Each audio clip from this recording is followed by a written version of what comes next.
Welcome back. I've missed you. So you've been wanting to draw more regularly to improve, but somehow you never get to it. Your sketchbook still looks like this. The thing is, building a drawing habit isn't about willpower or motivation.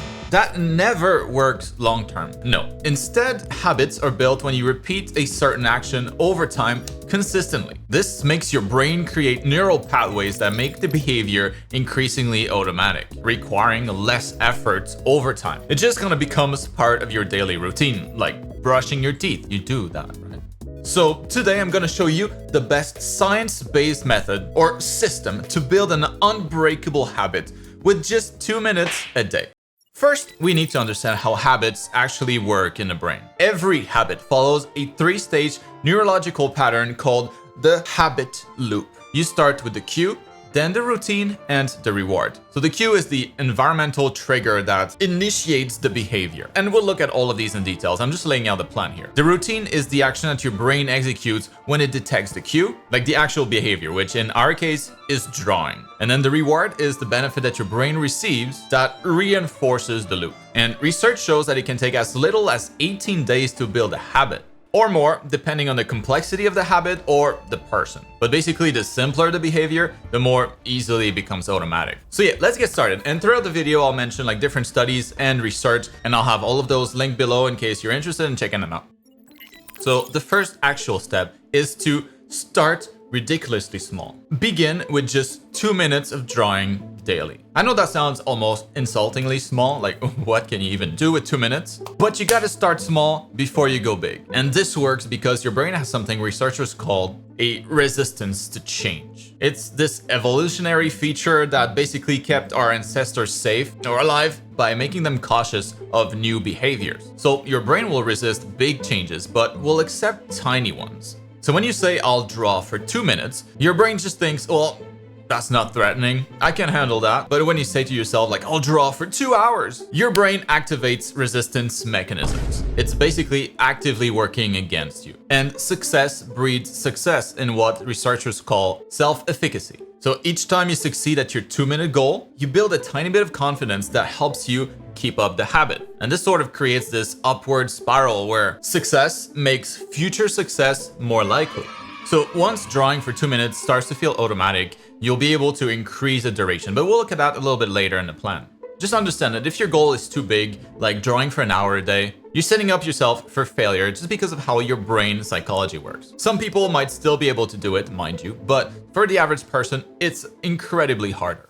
So the second step in our plan will be to design a cue and stack the habit. What the heck? Well, the idea will be to choose a specific, consistent trigger that you already do in your daily routine, and then attach the new habit to that. Kind of like carpooling, but for habits. So for example, instead of saying like, I'll draw something today, maybe you will, maybe you won't. You're much more likely to do it if you say instead, I'll draw a little something after I'm done making coffee. Or like before I sit at my desk to check my emails in the morning, I'll draw a little something. Doing this is actually called habit stacking, and it works because you're leveraging the existing neural pathway of your existing habit to support the new one. So your existing habit acts as the natural cue because it's already automatic. Like you don't have to remember to brush your teeth every day. You just do it. So stacking a new habit all of a sudden to what you already do normally feels a lot easier. Studies show that people who do this are 2 to 3 times, so 200% more likely or 300% more likely to actually follow through with their goals because it basically removes decision making from the equation.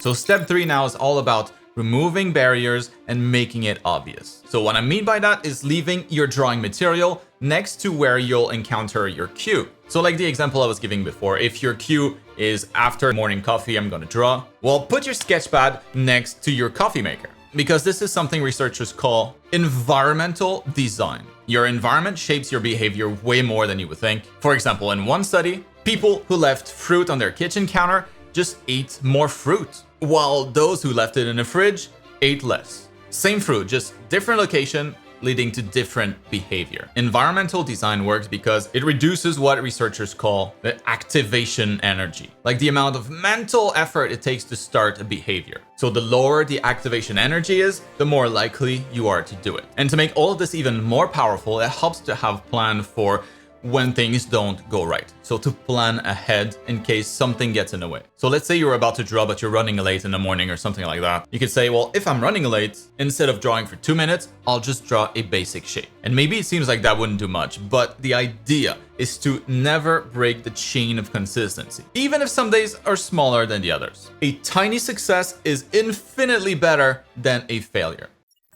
Now, for step 4, it's all about focusing on consistency over quality. The initial goal here for the habit is just to show up. It's not to make masterpieces. Even drawing a simple circle counts as a success. And the idea is that this helps build the neural pathway, but without the pressure that often leads to failure. And this is crucial because you're not trying to become a better artist yet. You're trying to become someone who draws regularly. Like, your skill improvement will come later as a result of that consistency, once the habit is established. Think of it as like going to the gym. On your first day, you don't try to curl 300 pounds. You start with just showing up. Maybe you do a little treadmill, look around, like check out the machines, get familiar with the environment. You're not looking for immediate results. And that's why I keep saying, like, don't worry about what you're actually drawing. The content matters way less than your consistency at this stage.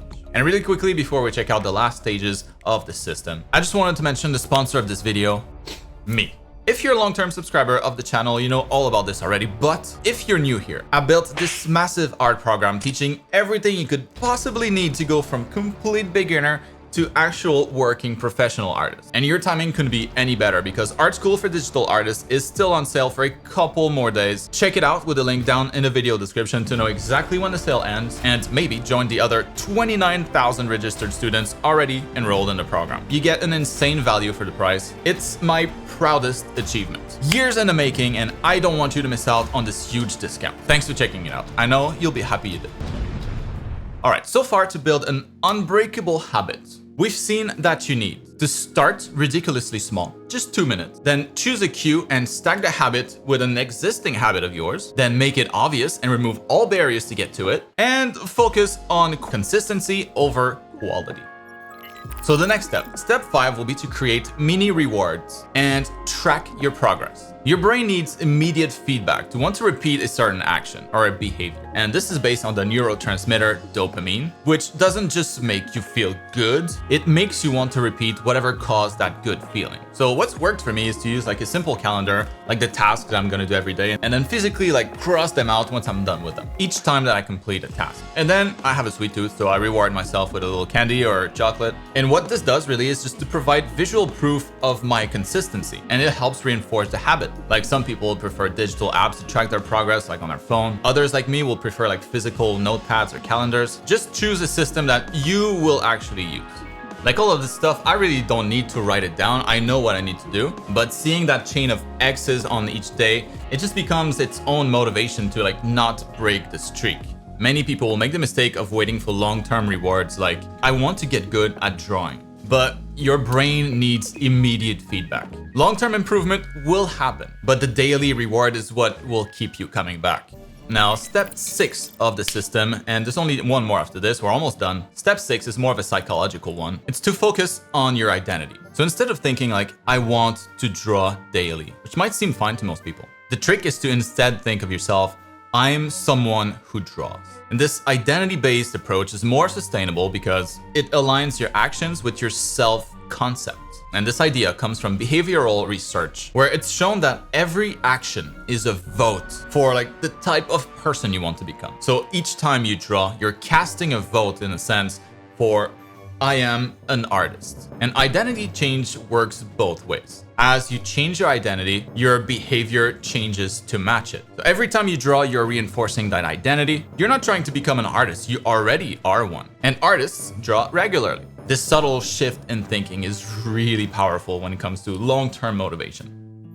And then here we are, the final step, which is to gradually increase. So once drawing for 2 minutes becomes automatic, usually after like 2 to 3 weeks. Slowly extend the time, like add just maybe like 1, 2, 3 minutes to the total. Again, to avoid overwhelming your system. This gradual increase is based on a concept of gradual overload in fitness training. Like, you gradually increase the challenge as your capacity grows. So in terms of this drawing habit, you gradually increase the duration as your mental muscle gets used to it, as it gets stronger. And the beauty of this approach is that by the time you're at 30 minutes, 60 minutes of drawing daily, it'll feel as natural as brushing your teeth. You'll no longer be forcing yourself to draw, you'll just be someone who draws. Most people try to do this way too soon. They'll start like enthusiastically with hours-long sessions, burn out after a week, and then quit forever. The gradual approach always seems slower at first because you're doing so little drawing, but if you're serious about building the habit, this is how you're gonna get to your destination faster, because you'll actually stick with it. The power of habits. So putting all of this together, the key insight from motivation research is that motivation gets you started, but the system is what keeps you going. Motivation comes and goes depending on your mood, your energy, or your stress level, and countless other factors. But a good system will work regardless of how you feel any given day. So start tomorrow. 2 minutes, you can do that. You browse your phone for hours today. 2 minutes is nothing. Then you pick your cue and you make it obvious, easy to get started, and just keep showing up. That's how you build an unbreakable drawing habit. And to help you practice quick exercises that you'll be able to do easily within 2 minutes, exercises are actually considered to be the most valuable for an artist, regardless of your skill level. I would definitely recommend you check out my popular class about God tier exercises. It'll be up on screen here in a second. I'll see you over there.